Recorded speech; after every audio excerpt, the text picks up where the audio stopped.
बड़ी खूबसूरत हमारी कहानी है। हाँ, वो ऑफ कैमरा बताएंगे, थोड़ा सा सेंसर्ड चीजें बता भी सकते हैं, घर की बात है।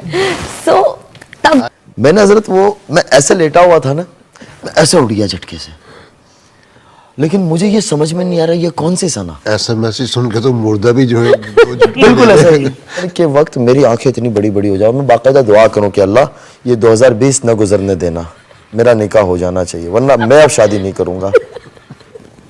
मैंने अपना बैग पैक किया, शाम के वक्त बैठा, तो मतलब आप उनको फिल्म से हटा रहे और खुद मैं फिल्मी दुनिया में जाने लगा। मैं निकलते कहा, मैंने कहा मेरी अम्मी सीधी सादी गांव की रहने वाली, इनकी बातों पे ध्यान न देना, अपना जो ट्रैक चल रहा है उस चलने दो अभी। रमज़ान के बाद जब कोरोना पहली दफ़ा खुलने लगा तो हमारे यहाँ से जब ऐलान हुआ हुकूमत की तरफ से, तो मैंने इन्हें कहा कि कोई बात नहीं भी, आप काम करें और थोड़ा सा हमारी बातचीत हो चुकी, खत्म हो तो फिर मैं थोड़ी सी सुनाता हूँ। तो हमारे जो नाजरीन देख रहे हैं उनमें जिनकी शादियां नहीं हुई उनको बड़ी हिम्मत होगी लड़कों को। तो मैं ये कहा करता हूँ कि मुझे अल्लाह ताला ने सना दे दी ना, तो अगर कोई किसी भी लड़की का इरादा रखे ना, अल्लाह से मांगता रहे, कोशिश करता रहे, तो पूरा हो जाता है, निकाह हो ही जाता है आखिर। तो एक इनको कॉन्ट्रैक्ट आया कि भाई ये बातें तो 20-30 साल पहले हमारे सामने आनी चाहिए। जी जी जी। तो एक कोई कॉन्ट्रैक्ट आया कि भाई ये सूट है, खतरों का खिलाड़ी की इंडिया में शो आता है, उसमें ये रह चुकी थी, तो वो आमतन साउथ अफ्रीका में शूट होता है वो सारा। तो लॉकडाउन था और लॉकडाउन खुला था दुनिया भर के अंदर, थोड़ा थोड़ा खुलना शुरू हुआ था, तो उस साल वो लोग शूट कर रहे थे इंडिया ही में। तो उन दिनों में इनको कहा कि भाई इस तरीके से हैं, ये हैं, फला है फला है। मैंने कहा कर लो आप। नहीं मैं नहीं करूँगी। तो मैं तो इस तरीके से तैयार था कि भाई ठीक है, थोड़ा सा हम बर्दाश्त करेंगे, वक्त के साथ ये खुद बदलेंगी तो उसमें फायदा रहेगा। शादी हो चुकी थी? नहीं हजरत शादी नहीं, लेकिन हम दोनों के दरमियान फास्ट ट्रैक तय हो चुका। He wanted to be slow and have hikmat, but I was on a fast track. I was like, no, I'm not doing it. Leave it. Yeah. और वो इतनी जल्दी, that is the best to be honest. Yeah, that is the best. Yeah, because I knew if I would do that, I would go there, things will change. Because Shaitan is, astaghfirullah, he's so powerful, unfortunately, and he's inside our nafs. It's so difficult to fight with him. It's the most difficult battle, and especially when you're already there, and when you see so much of money. You know, the greed is never ending. It's going to be never ending till your qabr, I think. But, you know, that is when I was like, I am nowhere doing it. I know there's a lot of money involved and I'm getting whatever I'm quoting. But I knew that I don't want to do it at all. I wanted to save myself. I didn't want to step in there. I was like, no, I've taken this scarf. If I'll go there, I have to remove this. And then I don't want the hidayat to be delayed anymore. Because this happened even before. In 2018, मैंने एक plan बनाया था तब जब इनसे मुलाकात दूसरी बार मेरी बड़ी खूबसूरत हमारी कहानी है। हाँ, वो ऑफ कैमरा बताएंगे, थोड़ा सा सेंसर्ड चीजें बता भी सकते हैं, घर की बात है। सो तब आहिस्ता आहिस्ता आएंगे। आज आप लोगों का हमने पोस्टमार्टम करना सिर्फ ऑपरेशन नहीं है, पोस्टमार्टम। तो अभी तो इब्तिदा है। So 2018 मेरा डिले हो गया था, तो फिर 20 में मैंने सोचा नहीं, अब वो 2018 वाला रिपीट नहीं करना है। अगर अब वो होगा तो अब नहीं हो पाएगा। So मैंने कहा ये मेरा जो जोन अभी बहुत करेक्ट चल रहा है, my mind frame is also on the right track and this is the right time। वो कहते हैं ना जब लोहा गर्म हो तो उस पे हथौड़ा मार देना चाहिए। I think that was the situation in my life. I said अब इसे ठंडा होने नहीं देना। Let's make the most of this time। माशाल्लाह जो है। तो इनकी तरफ आते हैं, तो इनसे मुलाकात कैसे और कहाँ किस तरह हुई? First time we met in Mecca, Allah के घर ही मुलाकात हुई थी माशाल्लाह। एंड दैट्स सो स्ट्रेंज कि बस 5 मिनट we met. I was living and I met him. Of course his नियत वाज दावत। He came with somebody else and he got to know I'm there. He took my number, he messaged me and apparently we had a common friend, एक common दोस्त थे। तो हम मिले और मैं बस इंडिया निकल ही रही थी, तो बस 10 मिनट की मुलाकात हुई, मैं निकल गई, फिर हम बीच में थोड़ा टच। उसमें भी ये हुआ हजरत 3 दिन तक उन्होंने मुझे रिप्लाई नहीं दिया मैसेज का। एक इंडस्ट्री के एक्टर थे हमारे भाई साहब, तो उनको लेके मैं उम्रे पे था। तो जब मैंने मैसेज किया तो वो 3 दिन तक तो मुझे हाँ वालेकुम अस्सलाम, मैं 4 मैसेज करूँ उसका जवाब ये आवे। अब मेरे तो गुमान में भी नहीं था ना कि अल्लाह मियाँ मेरे आगे मुकद्दर में ये करेगा। ये 2017 की बात है, 2017 की। फिर इनका मुझे मैसेज आता है और 17 ही रमज़ान थी, 2017 में 17 रमज़ान थी कि मैं फ़ला जगह हूँ और हम लोग अभी निकल रहे हैं। इनकी 2 चीज़ें बड़ी अच्छी थी हज़रत कि ये हमेशा से माशाल्लाह आमाल करती रहती थी, अमाल से जुड़ी हुई थी। इनकी रोज़ाना की सूरह रहमान, सूरह वाक़िया नहीं जाती थी। 5 वक्त की नमाज इनकी इंडस्ट्री के ज़माने में भी नहीं जाती थी। अच्छा। हाँ, नमाज इनकी कज़ा नहीं होती थी। ये सूट पे भी होती थी, वहाँ भी नमाज पढ़ती थी और ये मशहूर थी। हमारे यहाँ के जितने बड़े अदाकार हैं, तो अब भी ताल्लुक़ है, दोस्ती यारी है उनसे, वो कहते हैं कि ये इसके लिए बनी नहीं थी, अल्लाह मियाँ ने इसको कुछ काम लेना होगा इसलिए इसके उस तरफ भेज दिया। एक बिग बॉस 100 आता है हमारे यहाँ, हर साल होता है। इस साल अभी थोड़े दिनों पहले ख़त्म हुआ, तो हमारे सलमान खान साहब उसको होस्ट करते हैं। तो हमारे यहाँ बहुत मशहूर म्यूज़िक डायरेक्टर है, वो मुझे कहने लगे शादी के बाद कि यार ये उसके लिए बनी ही नहीं थी। मैंने क्या, क्यों? बोले कि कई सालों पहले जब मैं कुछ एक मसला हुआ था तो सलमान साहब ने मुझे कहा कि आप जाएं और थोड़ा सा उस मसले को देखें अंदर, जो इनके साथ दूसरे ग्रुप वाले साथी जो थे। तो कि मैंने इनको देखा रात के वक्त एक कोने में नमाज पढ़ रही थी, तो मैं देख के बड़ा हैरान हुआ। मैं आया तो मैंने सलमान खान साहब से पूछा, बोले ये एक लड़की है सना खान, इस तरीके से एक्टर है। तो बोले मैं बहुत हैरान हुआ। और उसके बाद बोले मैंने हमेशा देखता था कि ये माशाल्लाह दीन से जुड़ी हुई थी। और सबसे बड़ी बात ये थी कि ये भाई बहनों में कोई नहीं है, ये अकेली है, भाई बहन इनके कोई नहीं है अपने वालिदैन की।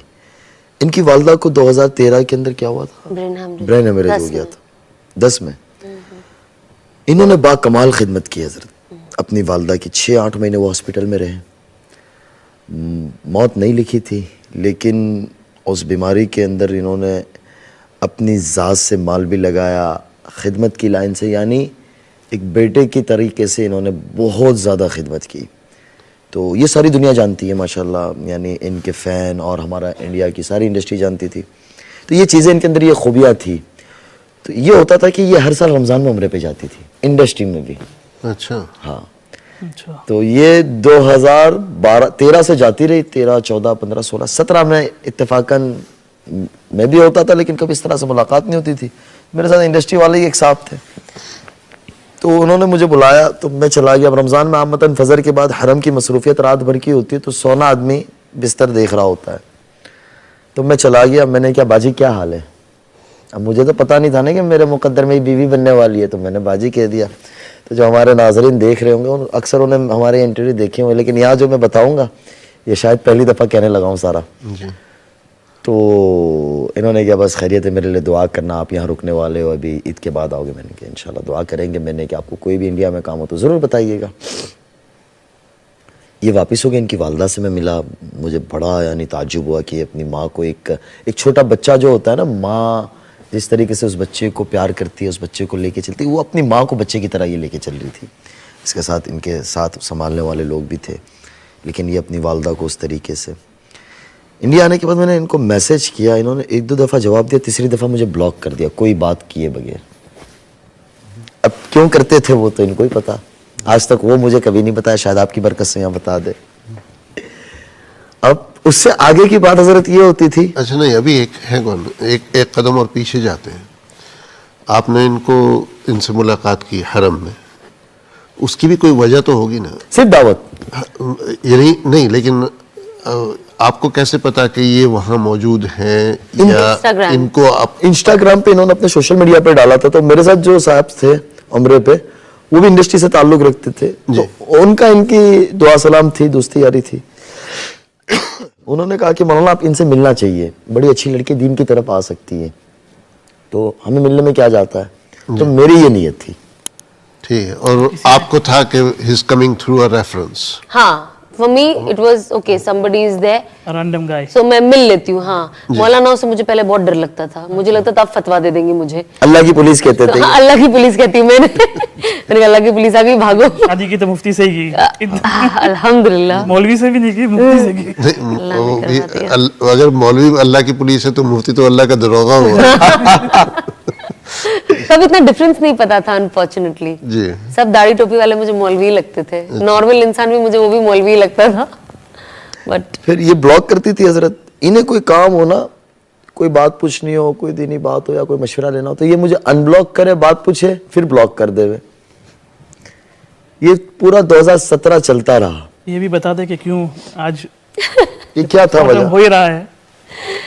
नहीं, बस ऐसी आई वाज स्कैर्ड कि अब ये कुछ बोल देंगे, अब ये कुछ बोल देंगे, तो अपनी मुद्दे का जवाब ले लो फिर बंद कर दो। तो 2018 के मौके पे हजरत हज के नहीं, लेकिन ब्लॉक करने से पहले अगर किसी से मतलब बातचीत चल रही है, चाहे वो मतलब उस्ताद या मौलवी की शक्ल में जो भी है, तो उसको कम से कम बताना तो चाहिए कि भाई please don't contact me any more. हाँ, मुझे वो बोलने बुरा लगता था, पर ब्लॉक करना बुरा नहीं लगा। ब्लॉक वो इस तरह करते थे कि जैसे अभी बात पूछी है, शाम का वक्त है, मैंने जवाब दे दिया, इन्होंने जज़ाकल्लाह बहुत शुक्रिया। उसके बाद जब अगली दफा मैं इनका नंबर खोलूं तो मैं ब्लॉक हूं। अब वो किस टाइम पे मैं ब्लॉक होता था वो मुझे नहीं पता था, फौरी हो जाता था या रात में होता था या सुबह होता था, वो नहीं पता होता था मुझे। तो कुछ इस पे इनका मसला हल करें। जी जी, मैंने बोल दिया उनको, मुझे वो डर आज लगता तक था। मुझे उसका जवाब सही मिला ही नहीं है जिससे मैं मुतमईन हो जाऊं। 2018 के मौके पे हजरत में हज पे था, अल्लाह हरमैन बहुत ले जाता था अल्हम्दुलिल्लाह पहले से ही। तो हज के मौके पे हमारे एक बुजुर्ग हैं माता रिजवान साहब, मैंने उनको कहा, मैंने क्या एक लड़की है, तो आंटी मौलाना के घर में से जानते थे इनको कि हाँ वो स्नैपचैट वगैरह पे रखते रहते हैं, साफी इंस्टाग्राम वगैरह के ऊपर। तो माँ का मेरी बात कराओ इनसे। तो मैंने माँ का कोई आया इनका, कोई अभी आखिरी कोई मूवी मैंने क्या जाती काफ़ी करती रहती है। तो उन दिनों में इनकी एक वेब सीरीज़ आई थी जिंदाबाद के नाम से, तो उसमें ये कोई अफसर बनी हुई थी, तो ये बंदे बड़े पिट रही है, उसका उस तरह से सूठा। मैंने कुछ चीज़ें दिखाई, मैंने इनको मैसेज किया कि मौलाना आपसे बात करना चाह रहे हैं। तो इनका 2-3 घंटे के बाद जवाब आया, जी जी यस। मैंने कहा मैं अनस ही हूँ, मुझे अनब्लॉक करो। वो नंबर भी ब्लॉक। मैंने क्या या अल्लाह खैर है। मैंने किया, मेरे साथ एक दोस्त था, मैंने कहा आपके पास व्हाट्सअप नंबर है ना सऊदीया का, वो मुझे दे दे, फिर आप ले लेना। मैंने एक मौलाना से वीडियो बनवाया, मैंने कहा इनको भरोसा तो हो कि मैं बंदा सही हूँ। अब अभी तक कोई तस्वुर में ना निकाह थी ना शादी थी, क्योंकि हम लोग सीधे साधे मौलवी लोग। तो यहाँ बताता हुआ तक मैं वो, तो मैंने वो वीडियो बनवाई, भेजा इनको, तो इनको लगा कि हाँ बंदा सही है। इन्होंने कहा कि जी बात कराएं, बात नहीं, करें। इनको बंदा सही है नहीं लगा होगा, बंदा हाँ बात सही कर रहा है। बात सही कर रहा है, ये बात बात सही भी आपकी करने में सही और बंदा सही होने में दोनों में जी फर्क है। जी। तो बात जब कराई तो मौलाना कहा कि बेटी क्या हाल है, मैं आपसे मिलना चाहता हूँ। मैंने कहा कि मौलाना मैं तो इंडिया में होती हूँ। तो बोले बेटा दुबई आना हो तो बताइएगा। बोले मैं नेक्स्ट मंथ आ रही हूँ एक इवेंट के सिलसिले में, क्रिकेट इवेंट है। तो मेरी वालदा भी बोले साथ होगी। ये इन्होंने हज़रत मौलाना को ये कहा, तो बोले बहुत अच्छी बात है। उन दिनों में 2018 का हज अगस्त के आखिरी दिनों में था, सितंबर आया, सितंबर की 25 तारीख तय हुई थी। 20 को मौलाना की तरफ से पैगाम आता है कि भाई मैं घर वालों के साथ आ रहा हूँ। मैंने इनको मालूम किया, तो उसके बाद मैं ब्लॉक नहीं हुआ, शुक्र है, उस बात कराने के बाद। तो हैवी वेट हो गए ना। ये रेफरेंस ज्यादा बड़ा था। तो उसके बाद ये हुआ कि मैंने इनको क्या बोले, मैं तो आ गई हूँ, दुबई में ही हूँ और मेरा कल इवेंट हो जाएगा, उसके बाद 2-3 दिन में फ्री हूँ। तो किस वक्त मिलना है? मैंने क्या 25 तारीख को जोहर की नमाज के बाद। मानो मुझे कहा कि आप भी आ जाएं, मैं भी चला गया। तो ये अपनी वालदा के साथ, इनकी दोस्त के साथ मिलने आई। मौलाना अपने घर वालों के साथ थे, तो मौलाना इसको मिले, बड़ी हंसी मजाक 2-2.5 घंटे हो गया था, हंसी मजाक सारी चीज़ें होती रही। हम लोग साथ ही बाहर बैठे रहे दूसरे कमरे में, और मौलाना ने इनको कुछ हदिया वगैरह दिया। ये रुखसत हो गई। ये अपने उसी लिबास में आई थी जो इंडस्ट्री का लिबास यानी था, लेकिन सर पे वो हल्का सा दुपट्टा, जो दुपट्टा बार बार गिर जाता है, दुपट्टा, हाँ दुपट्टा जो बार बार, दुपट्टा, हाँ तो वो बार बार गिर जाता था। मैंने क्या आप उसका इतना ज़्यादा मैंने क्या ख्याल ना करें, कोई बात नहीं, गिर जाने दो, कोई बात नहीं। मैंने इनको रिलैक्स रहो, मैंने कहा मौलाना भी हमारी तरह ही है। मैंने क्या मौलाना ने कोई दीन की बात नहीं की इनसे, सिर्फ हंसी मजाक। ये मुझे जानने लगी, मुझे कहते यार बहुत अच्छे मौलाना है ये। मैंने क्या क्यों? बोले यार इनको तो इंडस्ट्री का भी बारे में काफ़ी कुछ पता है। मैंने क्या ऐसा ही है। हज़रत अक्टूबर आ गया, मैं भी इंडिया आ गया। नवंबर में मैं शेरोज़े जमात में था, तो मैं ऐसे सोया हुआ था। हमारे अंकलेश्वर के पास एक इलाका है उमरवाड़ा, एक गांव है छोटा सा, अंकलेश्वर और ये पानोली के दरमियान। तो एक पुरानी सी मस्जिद थी, उसमें मैं लेटा हुआ था। मौलवी साहब का मैसेज आता है, बिस्मिल्लाहिर्रहमानिर्रहीम, अस्सलाम वालेकुम। मौलाना का मेरे ऊपर, बेटा मेरा दिल बड़े सरे सदर है, अगर तुम्हारा सना के साथ निकाह हो जाए तो बड़ी अच्छी बात होगी। एक लड़की जहन्नम के रास्ते से जन्नत के रास्ते पे आ जाएंगे, अल्लाह उसके रसूल बड़े खुश होंगे। मैंने हजरत मैं ऐसे लेटा हुआ था ना, मैं ऐसे उठ गया झटके से, लेकिन मुझे ये समझ में नहीं आ रहा ये कौन सी सना। ऐसा मैसेज सुन के तो मुर्दा भी जो है बिल्कुल ऐसा ही। तो मुझे समझ में ही नहीं आवे कि ये कौन सी सना। मैंने मौलाना को लिखा, हजरत मौलाना ने मुझे कहा फ़ोन किया, बोले वही सना खान। मौलाना ने फ़ोन कट करके रख दिया। मैंने कहा या अल्लाह, मैं अब कैसे बात करूँ, मैं तो इसको बाजी कहता हूँ। तसव्वुर में भी नहीं था ना, क्योंकि हज़रत मैं एक बात पता था, वो चलो जो पहले कहने लगा था, मैंने कहा ये सुनाऊंगा निकाह के पैगाम के बाद तो अच्छा लगेगा। हमारे उस्ताद होते थे, वो कहते थे, मदरसे के तलबा होते हैं ना, कभी कोई जगह गलती कर दी, कुछ हो गया, कोई शिकायत आ गई, तो वो कहते कि भाई ऐसा क्यों काम करते हो, हम लोग रखते दाढ़ी, हमारी शक्लों के ठिकाने नहीं होते, पायजामे हमारे ऊंचे पहनते हैं, हम लोग कुर्ता पहनते हैं और खाते हैं बैंगन, कड़ी खिचड़ी, ये सारा खाना खाते हैं हम। तो बोले हमें तो लड़का भी ना देखे तो लड़कियों के पीछे क्या पड़ना, बोले जब मुकद्दर में अल्लाह देगा तो कर लेना निकाह, वरना घर में खामोश बैठे रहना। तो मुझे मेरे उस्ताद की बात याद आ गई। मैंने कहा यार, मैं एक छोटे इलाके के रहने वाला, बड़ा अंकलेश्वर एक छोटा सा शहर है, यहाँ से शुरू होकर वहाँ ख़त्म हो जाता है। मैंने कहा या अल्लाह, मैं कैसे बात करूँ और क्या करूँ, मुझे कुछ नहीं समझ आ रहा है हज़रत। दोपहर का वक्त था, असर गुजर गई, और मैंने कहा मैं किससे मशवरा लूँ ये बात का। तो हमारे एक बड़े अजीज़ दोस्त, वो मेरे साथ थे पढ़ने के ज़माने के साथ ही। मैंने कहा यार वो सना नहीं है? बोले कौन सना? मैंने कहा वो सना खान। बोले हाँ। मैंने कहा उनसे निकाह की बात है ये?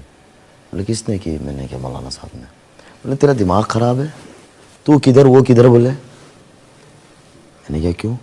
बोले बिल्ली के ख्वाब में छिछड़े, बोले सुना है कभी? मैंने कहा हाँ। तो बोले अपनी शक्ल तो देख। मैंने कहा बात तो तुम्हारी सही है, मुझे भी नहीं समझ आ रही है, लेकिन वो मौलाना साहब भी तो कोई बच्चे नहीं है ना। अब मैंने मौलाना को कहा, मैंने कहा मैं कैसे बात करूं? तो मौलाना ने मुझे फिर आगे रहनुमाई फरमाई कि आप इन्हें कहें कि अब अपना घर आबाद कर ले, निकाह कर ले, कोई अच्छा लड़का देख के, अगर कोई लड़का हो तो हमें बताए तो मैं भी बात कर सकता हूँ, और कोई ना हो तो मैं तलाश भी कर सकता हूँ, और आप मेरे बारे में भी सोच सकती हो। अब मैंने क्या इनसे कहूँ मैं कैसे? हजरत उस दिन मैंने पता नहीं अवाबिंदी पढ़ ली, जितनी नवाफिल पढ़नी थी पढ़ ली, सदका भी दे दिया, काफ़ी चीज़ें की मैंने कि अल्लाह कोई रास्ता खोलो, कोई जहन में कोई ऐसी बात।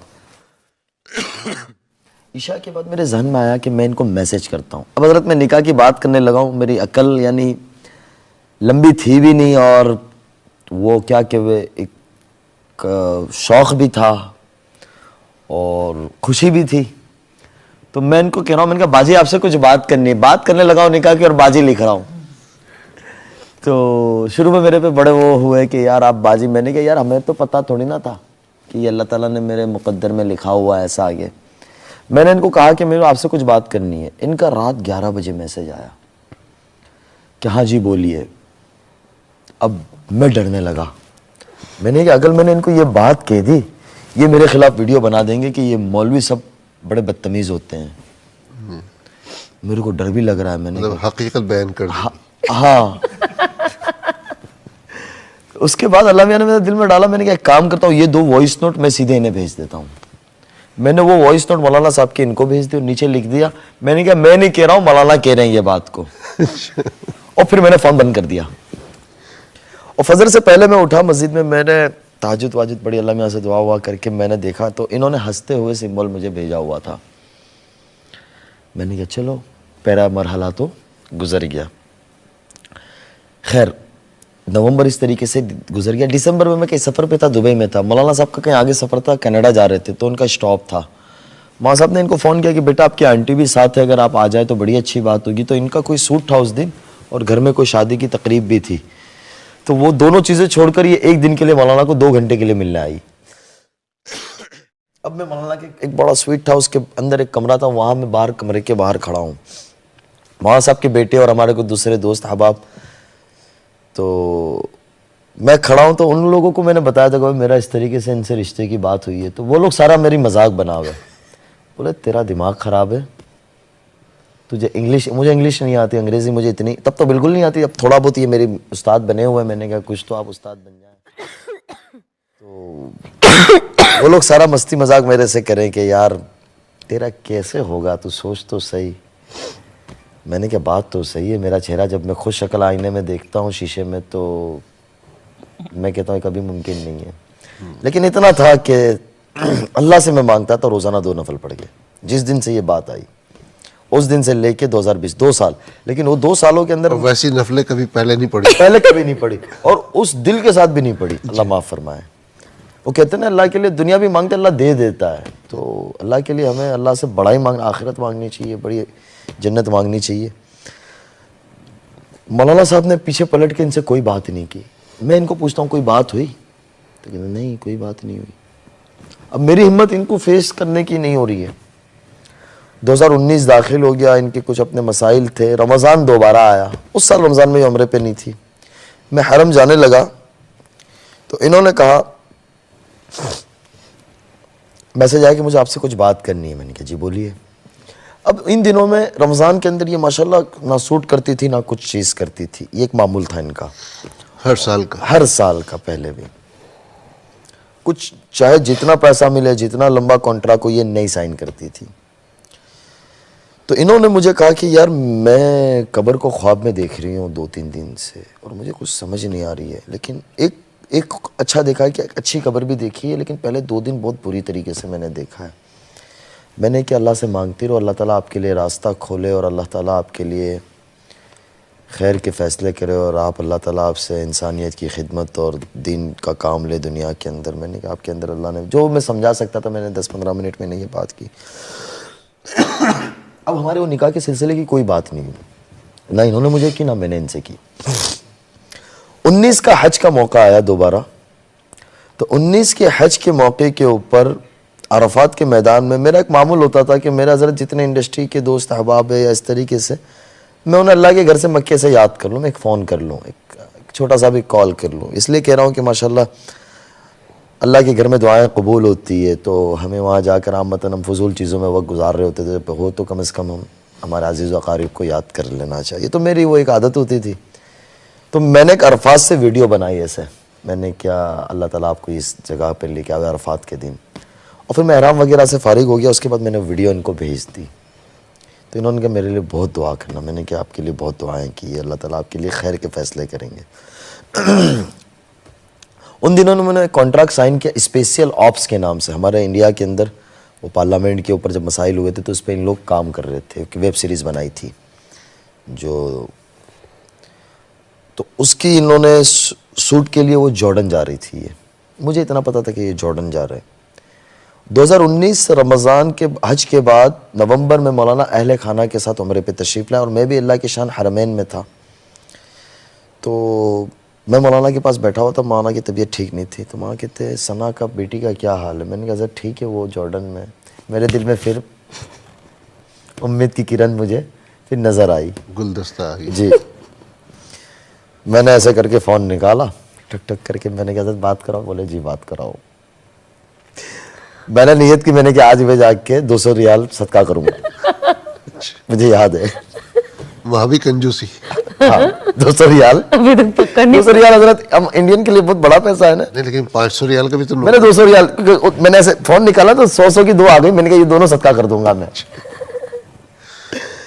अब मौलाना ने इनसे बात की, बेटा क्या हाल है। इन्होंने कहा हजरत ठीक हूँ, ये है वो है। वहाँ कहा कि मैं मुफ्ती साहब के साथ कुछ आपको हदिया भिजवाऊंगा, कबूल करिएगा, अल्लाह आपकी मदद फरमाए। कोई बात नहीं की उन्होंने मेरे से, ना इनसे कोई बात की उस मौजू के ऊपर। मैं मौलाना को देख रहा हूँ, मैंने क्या ना पहले तो जाके 200 रियाल सदका कर दे, तो आगे अल्लाह मालिक है। नवंबर गुजर गया, दिसंबर गुजर गया, जनवरी गुजर गया, 2020 स्टार्ट हो गया। फरवरी में फिर मैं एक हमारे बुजुर्ग के साथ जिनसे मेरा इस्लाही ताल्लुक है, मैं उम्रे पे था, तो इनके मुझे मैसेज आ रहे थे, इनके कुछ मसाइल थे, उस पर इन्हें बात करनी थी। इत्तेफाकन मेरा फ़ोन बंद था और मैं हरम नबी शरीफ में था। जब मैं बाहर निकला मैंने देखा इन्होंने मुझे बहुत ज़्यादा मैसेजेस किए हुए थे और 8 10 कॉल थी, और उन्होंने मुझे कहा कि अगर आज आपने रिप्लाई नहीं दिया मुझे अभी 2 घंटे में, तो आज के बाद मैं किसी मौलवियों पे भरोसा नहीं करूँगी। मैंने इसको बाहर निकला, सलातो सलाम पढ़े, बाद से वीडियो रोज़े रसूल से बनाया, अस्सलाम वालेकुम, मैंने कहा मैं यहाँ हूँ, इतना बोल के फिर मैंने कहा अल्लाह की बंदी मैं हरम में था, फ़ोन बंद था, नेटवर्क नहीं था और कोई बात नहीं है। खैर वो बात होगी। 2-3 दिन के बाद मेरी इंडिया वापसी हुई। बम्बई में इन्हें एक जगह पे मुलाकात हुई मगरिब के बाद, 10 मिनट के लिए इनके कुछ मसाइल थे, उस पर बात की। मैं चला गया गुजरात। सहारनपुर से हमारे एक बुज़ुर्ग तशरीफ़ लाए थे उन दिनों में, तो मैंने उन बुज़ुर्ग से ऐसे ही दुआ के लिए कह दिया। मैंने कहा दुआ करना, एक रिश्ते का ऐसा आया था 2 साल पहले, लेकिन कोई बात चली नहीं, लेकिन अभी दोबारा वो बात ज़िंदा होने को लग रही है तो आप दुआ फरमा दीजिएगा। हमारे बुज़ुर्ग बहुत भूले भाले बड़ी उम्र वाले, उनको फ़ोन का भी पता नहीं, फ़ोन भी नहीं उनके पास। बोले अल्लाह मदद करे आपकी, बस इतनी उन्होंने मुझे कहा। मैंने कहा दुआ करते रहिएगा। इत्तेफाकन हज़रत लॉकडाउन लग गया 2-3 दिन के बाद। तो मुझे कुछ मेरे दोस्त अहबाब जो हैं इंडस्ट्री से जुड़े, वो कहते हैं कि लॉकडाउन में 2 का ही फ़ायदा हुआ है। एक आपका फ़ायदा हुआ, एक हमारे अंबानी साहब बड़े बिजनेसमैन है, बोले उनका पोता पैदा हुआ तो जानशीन बना, उनका फ़ायदा हुआ है, बाकी सबका नुकसान हुआ है। तो लॉकडाउन अल्लाह ताला ने मेरे लिए नेमत बनाया। अब लॉकडाउन के अंदर ये मेरे से थोड़ी सी बातचीत ज़्यादा होने लगी। जैसे इन्होंने बताया कि रमज़ान होना शुरू हुआ तो मेरे दिल में यह आया कि 100 चूहे खा के बिल्ली हज को चली। पहले सोच थी जो हम पढ़ते हैं किताबों में कि हर आदमी के लिए हुस्न ज़न रखना चाहिए और हमारे गुमान को अच्छा रखना चाहिए। मैंने अल्लाह से बड़ी उसके बाद माफ़ी मांगी, तौबा की, इनसे भी माफ़ी मांगी कि हमें बदगुमानी बहुत बड़ा जुर्म है, बदगुमानी नहीं रखनी चाहिए। कब अल्लाह किसी से क्या काम ले ले हमें पता नहीं है। ये मुझे रमज़ान में कहे कि मुझे आपसे कुरान पढ़ना है, आप जब पढ़ते हैं। मैंने कहा ठीक है, फ़ोन चालू रख देना, हमारा क्या चला जाना है। तो ये पढ़े रात भर। और लॉकडाउन में ये था कि हम भी घर में। ये मुझे फजर के बाद के वाक़यात सुनाओ, क्या स्टोरी है रमज़ान की, क्या दास्तान है। अब मैं इन्हें सुनाऊँ 9 साढ़े 9 बजे तक, ये सो जावे 9 साढ़े 9 बजे। मेरे वालिद साहब का मैं एक बेटा, मेरी 3 बड़ी हमसीरा 3 बहनें, उनकी शादी हो गई। तो मेरे वालिद साहब तबलीगी आदमी, थोड़े से सख्त मिजाज के हैं। वो मेरा दरवाज़े पे 10 साढ़े 10 बजे आवे, बोले कमबख्त मुफ्ती हो के मौलवी हो के, बोले कुरान का महीना है, सोता रहता है, नाम का मौलवी। अब मैं कहाँ कहूँ कि अब्बा जी अभी सोया हूँ। अब घर में बताऊँ भी तो कैसे बताऊँ ये। हज़रत आप यकीन न मानेंगे कि असर के वक्त मेरी आंखें इतनी बड़ी बड़ी हो जाओ, मैं बाकायदा दुआ करूँ कि अल्लाह ये 2020 न गुजरने देना, मेरा निकाह हो जाना चाहिए, वरना मैं अब शादी नहीं करूँगा। मैंने क्या, मैं अपनी ज़िंदगी ऐसे ही गुजारूँ, मैं बड़ी कुर्बानी, मैं अल्लाह में ऐसे दुआ करूँ हज़रत। तो मेरा इम्तिहान बहुत बड़ा था। इन्होंने मुझे रमज़ान के आखिरी दिनों में कहा कि नहीं, उसके बाद उस दौरान उस मौलाना साहब की फ़ोन आई और कहा कि आपको निकाह करना है। मैंने क्या 2 साल से तो लॉलीपॉप दिया हुआ है मुंह में, ना चूस पा रहा हूँ ना कुछ कर पा रहा हूँ। मैंने कहा ठीक है, मैं बोल नहीं सका बड़ों के सामने। फिर दूसरे दिन ही मुझे कहती आप मेरे से निकाह करोगे। मैंने कहा 2 साल से वो मौलवी साहब कर रहे हैं, लॉकडाउन ख़त्म होगा तुम अपनी दुनिया में चली जाओगी, मैं ऐसे बैठ रहूँगा। मैंने क्या, गिल्ली डंडा का खेल थोड़ी ना है कि यार आप लोग मजाक ही बना रहे हो। अब मेरी वालदा हज़रत इत्तेफाकन आमतन माँ हमारे इंडिया के अंदर, आप बेचारी सीधी सादी घर की होती है, गांव देहात की, तो वो शादी की बड़ी फिक्र करती है। तो मेरी वालदा मेरी शादी की बड़ी फिक्र करे और रोज़ाना मुझे हर लड़की के बारे में कहे, बेटा ये इतनी अच्छी है, ये फला बुजुर्ग के घर से, ये फला। मैं अब कहूँ क्या कि अम्मा मैंने जो लॉलीपॉप में रखा हुआ मुझे कोई और समझ में ही नहीं आएगा। मेरी वालदा मुझे पूछा करे कि तुझे कोई जगह इरादा हो, मुझे पूछती रहे तो हम बात करें, बेटा ऐसी कोई बात नहीं है। मैंने क्या अम्मा अगर अभी कह दूंगा और ये ना आई तो मैंने क्या, मुझे सारे हंसेंगे, आप भी हंसेंगे, तो मैं उस खामोशी से वो करता रहूं। इन्होंने जब मुझे कहा कि आप निकाह करेंगे तो मैंने इन्हें पूछा, मेरे दिमाग में आया कि मैंने कहा आपकी हज़रत मौलाना साहब से बात हुई थी? बोले जी हुई थी। तो मैं समझ गया, मैंने क्या फिर तो इन्हीं के साथ की निकाह की बात हो रही है। तो इन्होंने मुझे कहा कि आप मेरे यहाँ मेरी अम्मी को मिलने आ सकते हो। उस टाइम पे लॉकडाउन चल रहा था शदीद तरीके से, तो हम लोग थोड़ा बहुत काम कर लेते थे हॉस्पिटल का, उसका रिफाई का, लेकिन परमिशन के बगैर तो परमिशन निकाल लेते थे। तो मैंने परमिशन निकाली, परमिशन में ताख़ीर हुई, लेकिन गाड़ी की परमिशन नहीं निकली, मेरे जाने की परमिशन निकल गई। स्टेज चेंज करने के लिए परमिशन लेनी पड़ती थी। तो अल्हम्दुलिल्लाह वहाँ ताल्लुकात थे और मैंने एक अपना रीज़न भी था, मुझे जाना भी था। 2 महीने हो चुके थे गुजरात में, तो परमिशन मुझे मिल गई, लेकिन कोई गाड़ी की नहीं मिली मुझे। तो अब बम्बई कैसे पहुँचूँ हज़रत? तो मैं साथियों से मशवरा कर रहा हूँ कैसे जाऊँ, तो कोई क्या मशवरा दे रहा है, कोई क्या मशवरा दे रहा है। आखिर ये तय हुआ कि मुझे शाम को हमारे यहाँ से सब्जी का टेम्पो जाता है, उसमें बैठना है मुझे। अंकलेश्वर से 300 किलोमीटर। लड़कों को कहा, मैंने कहा घर की कहानी आप संभालो मेरी। मैंने अपना बैग पैक किया, शाम के वक्त बैठा। तो मतलब आप उनको फिल्म से हटा रहे और खुद मैं फिल्मी दुनिया में जाने लगा। तो हमारे हजरत अंकलेश्वर से चलते हैं, फिर सूरत आता है, नौसारी, बलसाड़, भिलाड़ आता है, चेक पोस्ट गुजरात बॉर्डर, वहां मुझे रुकना था। वहां तक वो जा रहा था, वहां से सारा दिन रुकना था और दूसरे दिन रात में वहां से फिर दूसरे टेम्पो से चलना था आगे। सब्जी का टेम्पो तक ठीक था, पहुंच गया, वहाँ साथियों ने इंतज़ाम किया, हाईवे पे रुका किया। फिर उसके बाद हजरत हुआ ये कि आज सब्जी का टेम्पो नहीं, आज यहाँ से मुर्गी का टेम्पो जा रहा है। और हमारे इंडिया में मुर्गी का टेम्पो आपने देखा ही होगा, वो खुले होते हैं, वो बेचारे इस तरीके से जा रहे होते हैं।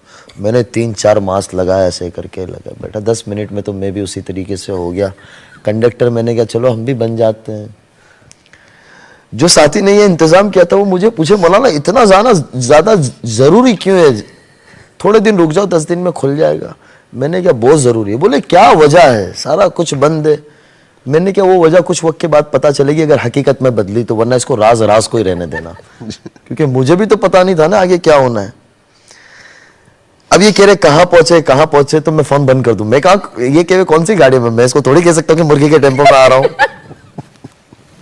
मैं हजरत अंधेरी जोगेश्वरी के हजरत मौलाना भी आखिरी आए थे ना, जहाँ हजरत मौलाना को मिला वहीं मैं उतरा। वहाँ एक दोस्त को बुला लिया था, वहाँ की मस्जिद के करीब में गया, गुसल वुसल किया, कपड़े वपड़े पहने, इनके घर पहुंचा। ये कि गाड़ी का, मैंने क्या वहाँ आगे साइड पे रखी हुई है। ये शादी के बाद के ये बहुत हंसे मुझे कि यार मैंने कहा इतनी बड़ी कुर्बानी दी है मैंने। अब उसके बाद हुआ ये लॉकडाउन खुला, ये गुजरात आए तो मेरी वालदा को, वो माशाल्लाह वालदा को बहुत सारी बच्चियां बहनें मिलना आती रहती, तो वालदा ने से कुछ कपड़ा दिया, कुछ जानमाज दिया और रिंग दी। मेरे घर में पता नहीं है मेरी वालदा को ऐसा कुछ अभी कि ऐसा कुछ चल रहा है। तो ये हंसने लगी देखकर, ये हंसती बहुत, अल्लाह ताला ने हंसता रखे हमेशा। तो इस तरह से बैठे हुए वालदा ये और मैं इस तरह से बैठा हुआ हूँ। तो मेरी वालदा कहती है तुम दोनों भाई बहन का मसला है, देख लो। मैंने कहा अम्मा मैं बहू बनाने के चक्कर में 2 साल से पापड़ तोड़ रहा हूँ और आप बहन बना रहे हो। मैं इसको बाहर दरवाजे पे निकलते कहा, मैंने कहा मेरी अम्मी सीधी सादी गांव की रहने वाली, इनकी बातों पे ध्यान ना देना, अपना जो ट्रैक चल रहा है उस चलने दो अभी। लेकिन इतना जरूर था हजरत, मैं यहाँ ये कहूँगा कि मैंने इनसे दीनी बात कोई नहीं की, ना मैंने कोई चीज़ का फोर्स किया, ना मैंने इनको हिजाब लेने का कहा, ना अबाया लेने का कहा, ना नकाब लेने का कहा। हिम्मत ही नहीं थी, हिम्मत ही नहीं थी। और ये खुद ही लेती चली गई माशाल्लाह। उसके बाद हजरत हुआ यूँ कि ये मुझे कहने लगी कि अब मैं अनाउंस करके तौबा करना चाहती हूँ। मैंने कहा यार ये तो बड़ा मसला है, आगे लोग कैसे लेंगे इसको, पॉजिटिव लेते हैं नेगेटिव लेते हैं। फिर हज़रत मुफ्ती तकी साहब से मैंने बात की। हज़रत मुफ्ती साहब को अल्लाह उनकी उम्र दराज करे, हज़रत का साया हम पर बाकी रखे। हज़रत ने पूरी बात सुनी। हज़रत ने कहा बेटा 2 दिन के बाद आपको मैं बताऊँगा निकाह को लेकर। अब वो 2 दिन मेरे लिए बड़े कठिन थे। मैंने कहा अगर हज़रत ने मना कर दिया तो फिर तो मुश्किल होगा मुझे सबको मनाना। अब वो 2 दिन में हज़रत मैंने इशराक भी पढ़ी, चास भी पढ़ी, अव्वाबिन भी पढ़ी और जितनी नफलें पढ़नी थी, तहज्जुद भी। और इनको भी कहा कि बोले ये कि वे क्यों इतना परेशान हो। मैंने कहा आप भी पढ़ो, बाद में बताऊँगा, आप भी अल्लाह से मांगो। हज़रत आपको जैसे आपका माशाल्लाह हज़रत से ताल्लुक़ है, तो हज़रत टाइम के बड़े पाबंद है। हज़रत ने मुझे एक टाइम दिया था, इस टाइम पे आप मुझे रब्ता कर लेना। मैंने इस टाइम पे फ़ोन किया, हज़रत ने मुझे बड़ी दुआएं दी, वो कहा अल्लाह आपकी मदद फरमाया। फिर मुझे हिम्मत आ गई कि अब दुनिया में कुछ भी हो जावे मेरी निकाह तो इनसे हो ही जाएगा। अब मेरे घर किस तरह बात करूँ मैं, इनके घर का तो मसला था नहीं। हज़रत मौलाना से मैंने फिर अर्ज़ किया तो मौलाना ने फिर एक पैगाम भेजा कि बिस्मिल्लाहिर्रहमानिर्रहीम, ये पैगाम अनस के वालिदैन के नाम है।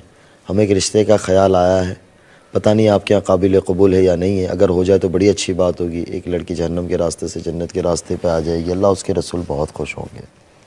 अल्लाह आप हज़रात की मदद फरमाए।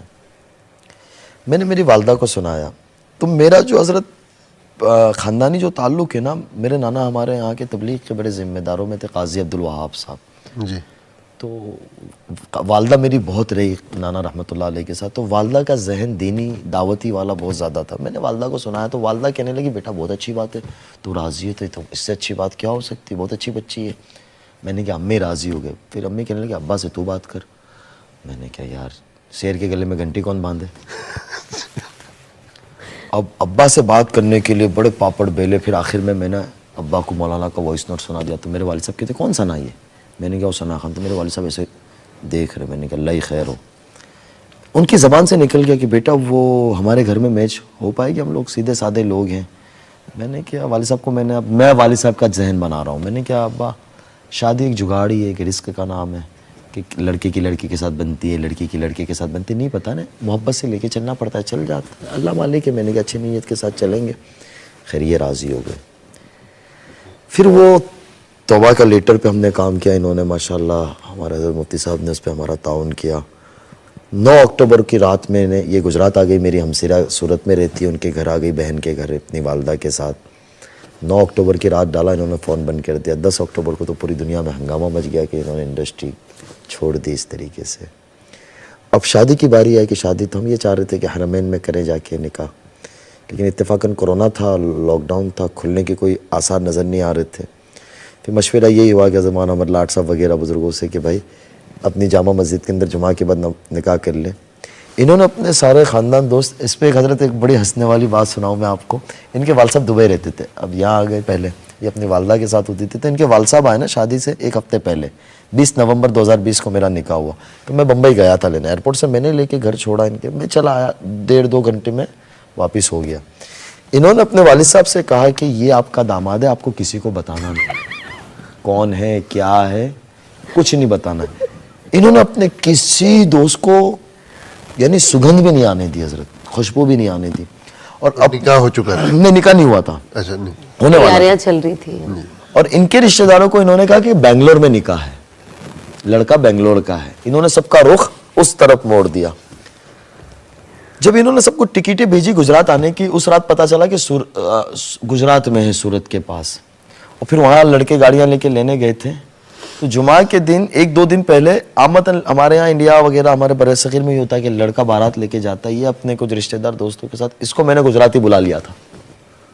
2 दिन पहले जब मैं इनको लेने गया तो मैं दूसरी गाड़ियों में था और ये अपनी गाड़ी में माशाल्लाह ड्राइविंग खुद अच्छी कर लेती है, तो कि मैं अपने वालिदैन को लेके मैं अपनी गाड़ी से चलूँगी। मैंने कहा ठीक है, आगे आगे पीछे गाड़ियाँ थी।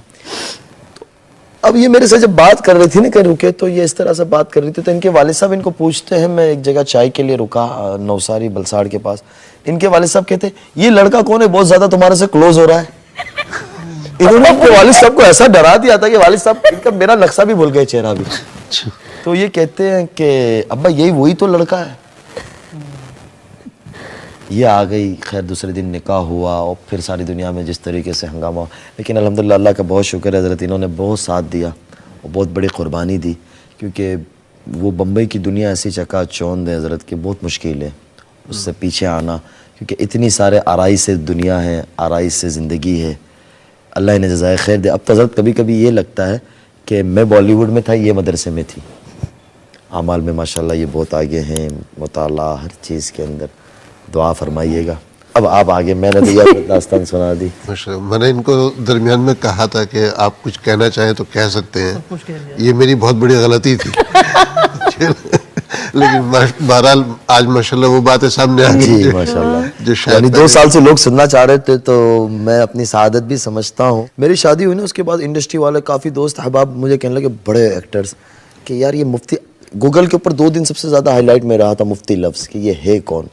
और उन लोगों ने काफ़ी बना के भेजे थे, कुछ मूवीज़ के फ़ोटो के निकाल लिए थे, और बैग लेके दौड़े और लिख रहे कि हम भी मदरसे में एडमिशन लेने चले। बहुत मीम्स बने थे हमारे ऊपर तो एक्चुअली। एक बहुत बड़े हमारे आर्टिस्ट कहने लगे मुझे कि मदरसे की एडमिशन ऑफिस के ऊपर एक फ़ोटो लगानी चाहिए, आपकी फ़ोटो, कि मुफ्ती बन जाओ तो ऐसी लड़की मिल जाएगी।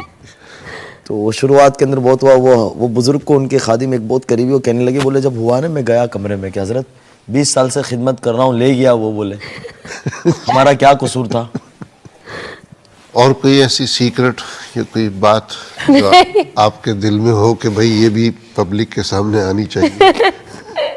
नहीं, आई ऑलवेज सेड, मेरा कल भी जो ब्रैडफोर्ड में एक बयान था, मैंने तभी भी यही बोला, मैं हमेशा, क्योंकि ये एक बहुत इंपॉर्टेंट टॉपिक है मुझे लगता है, तो मैं हमेशा ये डिस्कस करती हूँ। क्योंकि जब मैं चेंज हुई बहुत, अभी भी अगर if you open my DM you'll see lot of women where they say कि अल्लाह मेरी सुनते ही नहीं है, मेरी कोई दुआ कबूल ही नहीं होती है।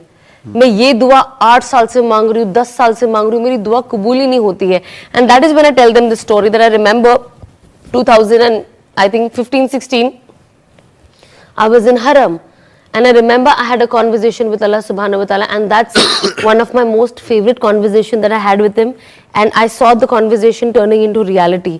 तो जब मैं काबतुल्लाह के साथ बस मैं अकेली थी हरम में, and I was just there, and मैं अल्लाह सुब्हानहू व तआला से बात कर रही थी out of nowhere, कोई कॉन्टेक्स्ट नहीं था उसका, and मैं बस काबतुल्लाह को देख रही थी, बस ऐसे बैठी थी, ना बस लाइक अल्लाह अगर आगे जब मेरी औलाद होगी मैं मेरी औलाद को आलिम बनाऊंगी। At that point of time when I was dancing and singing. वैसे सिंपल क्वेश्चन, एनी एक्सपेक्टेशन? इंशाल्लाह, if Allah wills, you never know. Chef मुफ्ती साहब जल्दी रिजल्ट आउट करें कोई। अभी तक ऐलान नहीं किया है, लेकिन आपके बिहाफ पे हम यहाँ ऐलान कर देते हैं इंशाल्लाह कि बहुत जल्दी इंशाल्लाह इंशाल्लाह. So that is दिनों में. हज के दिनों में जज़ाकल्लाह.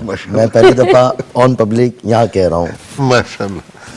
सो अल्हम्दुलिल्लाह जो है ये मैं सोच रहा था कि किस तरीके से ये सवाल करूं लेकिन जो आपने ही मतलब वो उस तरह की रास्ता बात खोल दिया. सारी दुनिया सोच रही है अभी, लेकिन खुल के हमने नहीं बताया, लेकिन ये इकरा मेरा अपना चैनल है, मैंने यही कर दिया. सो हज के दिनों में यानी जून एंड तक इंशाल्लाह. इंशाल्लाह. माशाल्लाह। तो कैसा लगेगा अम्मी बन के? बहुत अच्छा. I am looking forward for it. Obviously it's a different journey all together. और बहुत इमोशनली भी थोड़ा मेरे लिए एज ए वुमेन एक अप एंड डाउन बहुत चलता रहता है. But I think it's a beautiful journey. I am waiting to have my baby in my hand. That's it. माशाल्लाह.